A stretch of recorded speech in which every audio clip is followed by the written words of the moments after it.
കർണാടകയിലെ പ്രശസ്തമായ ധർമ്മസ്ഥല ശ്രീ മഞ്ജുനാഥ ക്ഷേത്ര പരിസരത്തെ കൂട്ടക്കുഴിമാടങ്ങളെക്കുറിച്ചുള്ള വ്യാജ ആരോപണങ്ങൾ പ്രചരിപ്പിച്ച കേസിൽ മലക്കം മറിഞ്ഞ് വ്ളോഗർ ലോറിക്കാരൻ മനാഫ്. SIT സംഘം നടത്തിയ 3 മണിക്കൂർ ചോദ്യം ചെയ്യലിൽ തന്നെ ചിലർ തെറ്റിദ്ധരിപ്പിച്ചുവെന്നാണ് മനാഫ് പറഞ്ഞതെന്ന് കന്നഡ മാധ്യമങ്ങൾ റിപ്പോർട്ട് ചെയ്യുന്നു. എന്നാൽ ചോദ്യം ചെയ്യലിന് പോകുന്നതിന് തലേന്നും തന്റെ കയ്യിൽ തെളിവുകൾ ഉണ്ടെന്നും ധർമ്മസ്ഥലയിലെ പാവങ്ങൾക്ക് വേണ്ടി നിൽക്കുമെന്നൊക്കെയാണ് മനാഫ് തട്ടിവിട്ടിരുന്നത്.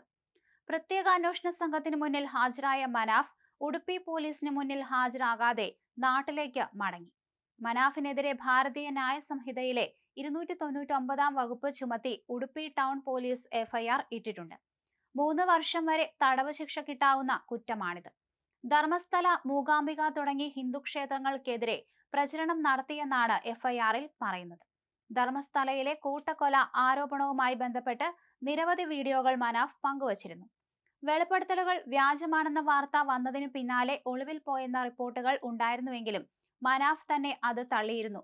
ഇന്ന് മനാഫ് കോഴിക്കോട്ട് മാധ്യമങ്ങളെ കാണും. ധർമ്മസ്ഥല ശ്രീ മഞ്ജുനാഥ ക്ഷേത്ര പരിസരത്ത് നൂറുകണക്കിന് ആളുകളെ കൊന്നു കുഴിച്ചിട്ടുവെന്ന് പറഞ്ഞുകൊണ്ട് താൻ ചെയ്ത വീഡിയോകൾ ഒന്നും ശരിയായിരുന്നില്ലെന്നാണ് മനാഫ് മൊഴി നൽകിയത് എന്നാണ് കന്നഡ മാധ്യമങ്ങൾ റിപ്പോർട്ട് ചെയ്യുന്നത്.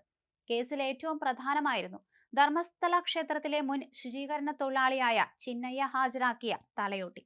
ഇത് താൻ ധർമ്മസ്ഥലയിൽ കുഴിച്ചിട്ട് ഒരു പെൺകുട്ടിയുടേതാണെന്ന് പറഞ്ഞാണ് ചിന്നയ്യ പോലീസ് സ്റ്റേഷനിൽ എത്തുകയും കോടതിയിൽ 164 സ്റ്റേറ്റ്മെന്റ് നൽകുകയും ചെയ്തത്.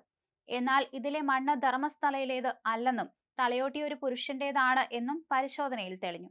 ഇതും 1/2 കോടിയിലേറെ രൂപ ചെലവിട്ട് ധർമ്മസ്ഥലയുടെ പരിസര പ്രദേശങ്ങളിൽ കുഴിച്ചിട്ടും കാര്യമായ തെളിവുകൾ കിട്ടാതാവുകയും ചെയ്തതോടെയാണ് അന്വേഷണം ചിന്നയ്യയിലേക്ക് നീണ്ടത്. ഇതോടെ SIT ചിന്നയ്യയെ അറസ്റ്റ് ചെയ്തു. ഇപ്പോൾ മനാഫും ചിന്നയ്യയെ തള്ളി പറയുകയാണ്.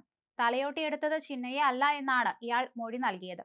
മറ്റു 2 പേർ തലയോട്ടി എടുത്ത് നൽകിയെന്നും ഇവരെക്കുറിച്ചുള്ള വിവരം അന്വേഷണ സംഘത്തിന് മനാഫ് നൽകിയെന്നാണ് കന്നഡ മാധ്യമങ്ങൾ റിപ്പോർട്ട് ചെയ്യുന്നത്. സുജാത ഭട്ടിന്റെ മൊഴി വിശ്വാസത്തിലെടുത്തതിൽ തനിക്ക് പിശക് പറ്റിയെന്നും മനാഫ് പറയുന്നു. SIT-യുടെ അന്വേഷണത്തിൽ സുജാത ഭട്ടിന് അനന്യ ഭട്ട് എന്ന പേരിൽ ഒരു മകൾ പോലുമില്ലെന്ന് കണ്ടെത്തിയിട്ടുണ്ട്. ഇത്തരം ആരോപണങ്ങൾ വന്നതോടെ സത്യമറിയാനുള്ള ശ്രമം മാത്രമാണ് താൻ നടത്തിയത് എന്നാണ് മനാഫ് ഇപ്പോൾ പറയുന്നത്. ജീവന് ഭീഷണിയുണ്ടെന്നും പോലീസ് സുരക്ഷ വേണമെന്നും ആവശ്യപ്പെട്ട് കോഴിക്കോട് പോലീസ് കമ്മീഷണറെ കണ്ടെന്നും മനാഫ് പറഞ്ഞിരുന്നു.